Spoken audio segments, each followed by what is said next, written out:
pourquoi renforcer les capacités des équipes nationales d'intervention rapide en cas d'épidémie.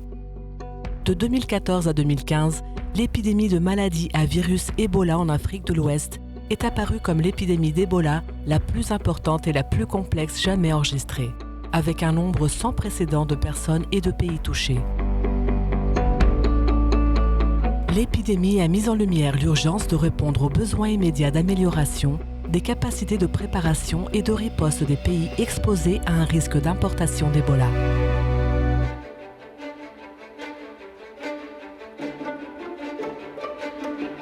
En octobre 2014, l'Organisation mondiale de la santé et les partenaires internationaux se sont réunis pour rationaliser les efforts visant à prévenir la propagation de l'épidémie de maladie à virus Ebola et à mieux préparer les systèmes de santé à une éventuelle épidémie de maladie à virus Ebola.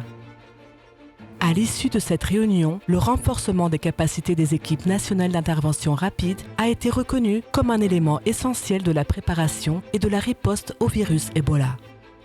Les équipes nationales d'intervention rapide sont des équipes multidisciplinaires prêtes à être déployées dans les 24 heures suivant l'identification d'une éventuelle éclosion de maladie ou d'un autre événement de santé publique.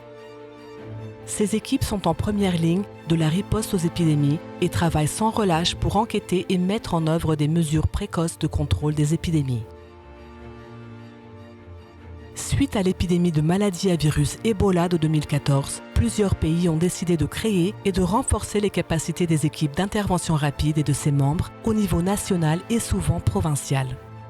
Pour soutenir cet effort, l'Organisation mondiale de la santé a lancé le programme de formation des équipes d'intervention rapide et au cours des 5 dernières années, on a assisté à une expansion rapide des formations à l'échelle mondiale.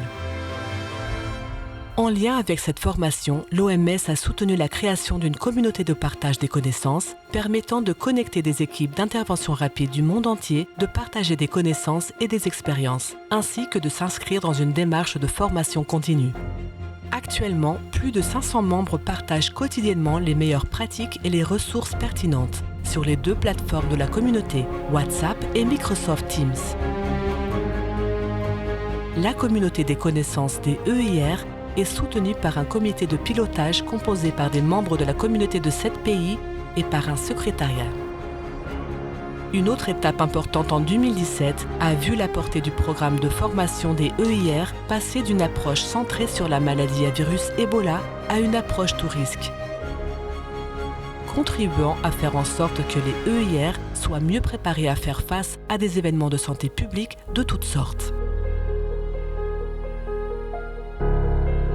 Depuis le lancement de ce programme en 2014, plus de 1600 professionnels de plus de 60 pays des régions d'Afrique et de la Méditerranée orientale ont participé à la formation des équipes nationales d'intervention rapide. Plusieurs États membres se sont appropriés cette initiative et ont décidé de réaliser des formations EIR en cascade au niveau infranationaux, renforçant ainsi la préparation à tous les niveaux de leur système. L'adaptation de cette formation par les pays a permis de traiter divers types de flambées épidémiques, notamment le choléra, le syndrome respiratoire du Moyen-Orient, la fièvre typhoïde, et de se préparer à des événements catastrophiques tels que des cyclones, tremblements de terre, tsunamis et événements radionucléaires. Dans plusieurs pays, la formation EIR a fait partie d'un effort global visant à renforcer les opérations d'urgence sanitaire. Les EIR sont désormais pleinement intégrés au système de gestion des incidents, aux côtés des équipes médicales d'urgence et des centres d'opération d'urgence. Cela représente un grand pas en avant dans l'amélioration de la préparation aux épidémies. Les États membres sont mieux équipés pour réagir efficacement aux événements de santé publique de toute origine.